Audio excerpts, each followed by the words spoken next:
오늘의 사연 시작합니다. 안녕하세요. 저는 내년에 결혼을 앞두고 있는 30대 예비 신부입니다. 여러분의 지금 만나고 있는 사람을 어디까지 믿고 계신가요? 예비 남편과 저는 9년을 함께했고 산전수전을 모두 함께 겪으며 여기까지 왔기에 서로에 대해 모르는 게 없었습니다. 이 사람의 숨소리만 들어도 배고픈 건지 기분이 좋은 건지 나쁜 건지 알 수 있었지요. 그 정도로 저희 사이는 각별하다고 자부하며 살았는데 내년에 결혼을 앞두고 있는 바로 지금 큰 문제가 터지고야 말았습니다. 정확히 3개월 전으로 거슬러 가서 이때부터 여자의 무서운 촉이 발동하기 시작했지요. 예비 남편의 행동이 조금 이상하기 시작했던 게 원래도 술을 좋아하는 사람이지만 연락을 안 하거나 전화를 안 받는 일은 없었습니다. 그런데 회사 동료들과 술만 마시면 연락 두절이었고 집에 들어갔는지 안 들어갔는지 알 수가 없었지요. 회사에 일이 있어서 기분이 별로라 다 같이 술 한잔 하기로 했다며 늘 즉흥으로 술을 마셨습니다. 중간에 연락 좀 주라고 요즘 왜 이렇게 연락을 안 하냐고 하면 되려 큰 소리를 치기도 했지요. 분위기가 안 좋은데 자기야 하면서 혼자 전화하고 그럴 수 있겠냐는 말을 하기도 했습니다. 그런 예비 남편의 모습이 수상하던 중 우연히 핸드폰 카톡을 보게 되었어요.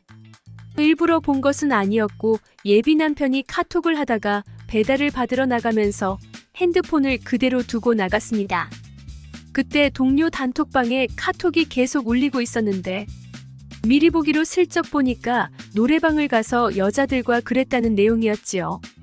그날 누가 계산을 했으니 얼마씩 보내라는 말에 이어서 다들 와이프한테 뭐라고 거짓말했냐고 이러다 걸리겠다는 내용도 있었습니다. 심지어 제 예비 남편은 아직 혼자 살고 있어서 걸릴 일 없어서 부럽다고 지금을 많이 즐기라는 내용도 있었지요. 배신감과 분노에 손발이 떨렸지만 고작 이걸로 증거가 될 것 같지 않아서 우선 모른 척했습니다. 그날 아무렇지 않게 같이 밥도 먹었고 일이 생겼다며 집으로 돌아왔어요. 와서 얼마나 울었는지 모릅니다. 이때부터 증거를 어떻게 찾아야 하는지 체크하고 찾아보고 다 했지만 솔직히 나오는 게 없었지요. 쉽지 않다는 것을 알았는데 이 와중에 남자친구는 아예 다음날 오후까지 연락 한 통이 없는 날이 늘어가고 있었습니다. 특히 평일에 둘 다 일을 하고 주말에만 만나는 커플인데 이제는 대놓고 주말에도 연락을 하지 않았지요. 저 역시 어떠한 연락을 하지 않고 기다려봤는데 다음날 저녁에 온 연락이 숙취가 너무 심해서 이제야 정신을 차렸답니다. 여자 그리고 유흥을 즐기는 이 남자와 결혼을 할 수 없다고 판단을 했기에 저는 부모님께 이 사실을 알렸어요. 증거가 없어서 말을 못하고 있는 상황이지만 내 눈으로 봤다고 그 카톡을 분명 받고 심지어 여전히 그러고 다닌다고 했습니다. 법이 참 웃긴 것이 증거 없이 제가 도발을 하면 되려 제가 불리한 상황이 올 수 있다는 것을 알았어요. 다행인 건 아직 혼인신고를 하지 않은 상황이라 금전적인 피해는 있겠지만 그 외에는 제가 감수해야 할 것이 없다는 것을 알았습니다. 저희 부모님께서는 어차피 한번 그렇게 놀았던 남자라면 결혼 후에도 그럴 게 뻔하니 파혼을 하라고 하셨지요. 이혼보다는 파혼이 100번이고 1000번이고 맞는 거라고 하셨습니다. 당분간 제가 행동하기 전까지는 모른 척 하시겠다고 하셨고 저는 끝까지 증거를 찾아보려고 노력했어요. 하루는 지인들에게 도움을 청해서 예비 남편의 뒤를 캐봤습니다. 솔직히 뒤를 캐면서도 이게 대체 뭐 하는 짓인가 싶어서 멍했지만 어떻게든 뭐라도 하나 잡고 싶었지요. 그런 간절한 마음으로 밤새도록 그 사람을 기다린 결과 드디어 증거를 잡았고 현장을 덮쳤습니다.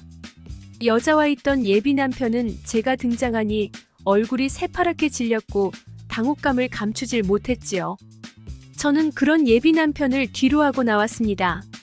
마음 같아서는 머리채라도 잡고 싶었는데 더럽고 역해서 구역질이 나올 것 같았지요. 그 현장을 제 눈에 더 담고 싶지 않아서 제가 더 무너질 것 같아서 밖으로 나왔고 예비 남편과 대화를 했습니다.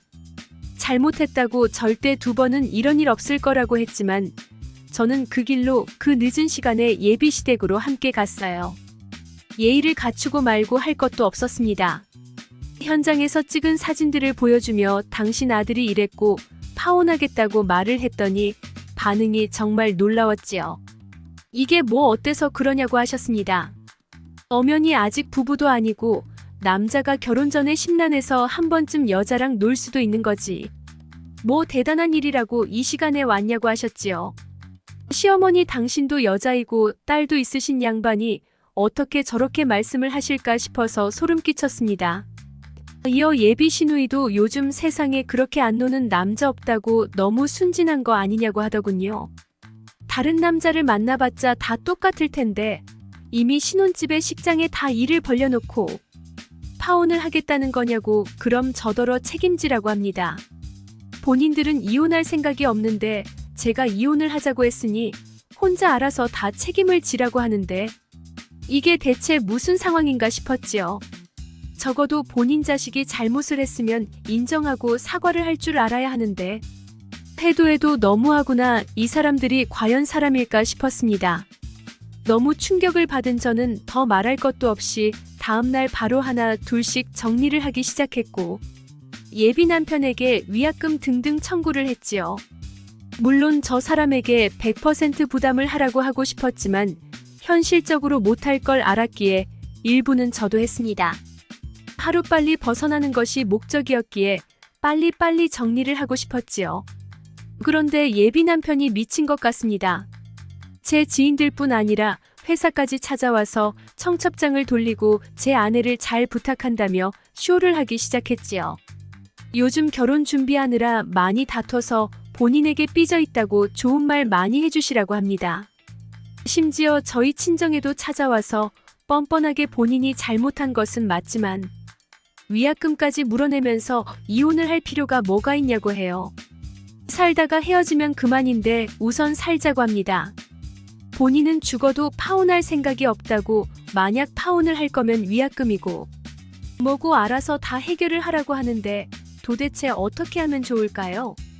진지하게 붙잡고 대체 뭐 하는 거냐고 물어봤더니 말 그대로 본인은 헛돈 날리고 싶지 않으니 결혼하자고 합니다. 물론 잘못을 했으니 앞으로 더 잘하겠다고 다른 여자랑 논 건 맞지만 그래봤자 하룻밤 상대였다고 당당하게 말을 합니다. 결혼 준비하면서 저한테 실망한 부분도 분명 많이 있었지만 본인도 참고 감수했다면서 저도 그렇게 하라는 말을 본인 입으로 했습니다. 정말 미친 것 같은데 도대체 어떻게 해야 파혼을 깔끔하고 현명하게 할 수 있을까요? 저와 같은 상황이셨던 분 있으시다면 제발 답변 좀 부탁드립니다. 오늘의 사연 들어주셔서 감사합니다. 구독, 좋아요는 영상을 만드는데 큰 힘이 됩니다.